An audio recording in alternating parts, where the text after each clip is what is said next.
Alors, on va s'intéresser maintenant à la façon de trouver le taux de variation ou d'accroissement à partir d'une fonction donnée et éventuellement les nombres dérivés associés. On va prendre la fonction de base que vous connaissez, qui est la fonction affine, fx égale mx plus p. On peut voir d'ailleurs que la courbe représentative de cette fonction est une droite et son coefficient directeur est égal à m. Mais on va voir tout simplement que si on vérifie que le coefficient directeur ici est égal à n, c'est-à-dire que quand on se décale de 1 sur les abscisses, on se décale de n sur les ordonnées, ce n va correspondre aussi au taux d'accroissement ou au taux de variation entre une valeur et cette valeur plus h. Alors on y va. On va donc calculer le taux d'accroissement f de x plus h moins f de x sur h, quelle que soit la valeur du x d'ailleurs qu'on va prendre. F de x plus h, ça va donc être m x plus h plus p. Donc ça c'était f de x plus h, je vais le mettre entre parenthèses, moins f de x mx plus p sur h, ici, h différent de 0.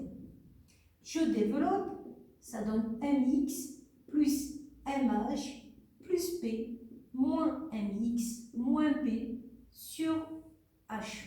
Je simplifie tout ce que je peux simplifier. Mx se simplifie, P se simplifie. Il reste donc mh sur h. On simplifie le h. Il reste m.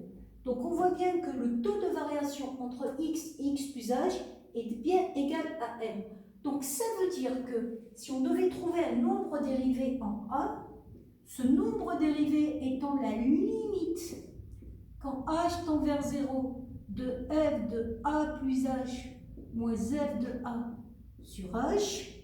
Donc, la limite quand h tend vers 0 du nombre m, ce nombre m étant constant, il n'y a pas de h, il reste une constante, donc il est bien égal à m. Donc, on voit ici que le nombre dérivé est toujours constant quand on prend une fonction affine. Et c'est un peu cohérent parce que si vous deviez dessiner les tangentes en tous les points de cette droite, vous auriez une tangente qui serait confondue avec la droite, donc son coefficient directeur serait m, le même coefficient directeur que la droite. La deuxième fonction qu'on vous demande, c'est la fonction f du x qui est égale à x au carré plus 1. On va s'intéresser à la façon de trouver le nombre dérivé f' de 3. Donc, on va reprendre déjà ce qu'on avait dit par rapport au nombre dérivé. Le nombre dérivé, c'est la limite du taux d'accroissement ou du taux de variation entre 3 et 3 plus h, quand h tend vers 0. On va remplacer, ça fait x plus, ça fait 3 plus h au carré plus 1. Donc ça, c'était f de 3 plus h quand j'ai remplacé là-dedans, moins f de 3, 3 au carré plus 1, sur h. Ça donne, on va développer a carré plus 2ab plus b carré, donc j'ai développé ce carré ici, plus 1, parce qu'il y a plus 1 ici, moins, j'ai distribué le 9, le moins 9, moins 1, sur h. Ça nous donne, en simplifiant, donc vous verrez qu'il y aura souvent des simplifications, 6h plus h carré sur h. Toujours pareil, h différent de 0. Donc là, vous vous rendez compte qu'il faut qu'on simplifie pour pouvoir essayer de voir si ça tend vers quelque chose. Donc si je simplifie, je vais mettre en facteur le h en haut, et ça va me permettre de le simplifier au numérateur et au dénominateur. Ça va donc donner 6 plus h. Et quand vous allez faire la limite, donc là, c'était pas égal, à chaque fois il faut écrire la limite, donc on ne va pas écrire pour l'instant ça. Quand vous allez faire f' de 3, vous allez donc trouver la limite de 6 plus h quand h tend vers 0. Il suffit de remplacer h par 0. 6 plus 0 égale 6. Donc le non dérivé en 3 est égal à 6. Ça veut dire que le coefficient directeur de la tangente en 3 est égal à 6. Vous allez donc avoir une tangente qui représentera une fonction croisante. Ça, vous n'oubliez pas que c'est aussi le coefficient directeur de la tangente en x égale 6. Donc, coefficient directeur positif, en x égale 3, pardon. Coefficient directeur positif, donc vous avez une fonction croissante qui est représentée par la tangente. Ensuite, on va passer à un autre type, on va passer à ce qu'on appelle une fonction homographique, donc avec un quotient. Et cet autre type est donné par la fonction f de x égale x plus 4 sur x plus 2, et on est sur des valeurs qui sont plus grandes strictement que 2.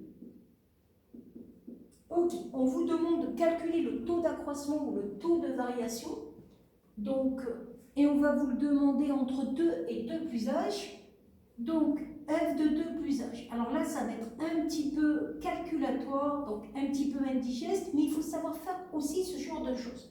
Je vais donc prendre la fonction f et je vais remplacer x par 2 plus h. Donc ça fait 2 plus h plus 4 sur 2 plus h plus 2. Je vais prendre la fonction f et je vais remplacer x par 2. Donc 2 plus 4 sur 2 plus 2. Divisé par h. Divisé par h. Je vais simplifier tout ça. Ça fait 6 plus h sur 4 plus h moins 6 sur 4 divisé par h. Alors divisé par un nombre, ça revient à multiplier par son inverse. Donc ça va me permettre d'alléger un petit peu la notation.